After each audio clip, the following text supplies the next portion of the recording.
In this video, I'll show you 4 different methods of calculating total in Microsoft Excel. The first method is by using the keyboard shortcut. If your total column is just beside the numbers, then you can use the keyboard shortcut of Alt plus equal to. For that, select the number and total range.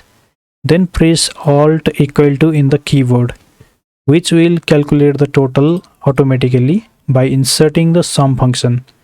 In the method 2, we can use the quick analysis tool. For this also, the total column should be beside the numbers.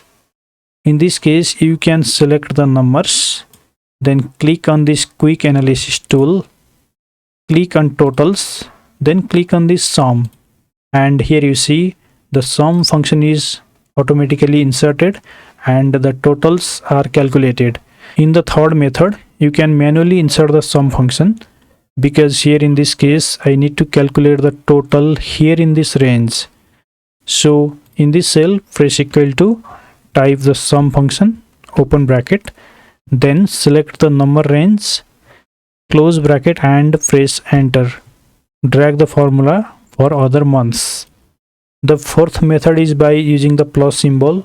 If you have very few numbers to add, then you can click on the cell, press equal to, click on the first number, plus, click on the second number, then hit enter. Drag the formula down for other products. That was all about 4 methods of calculating the total in Microsoft Excel.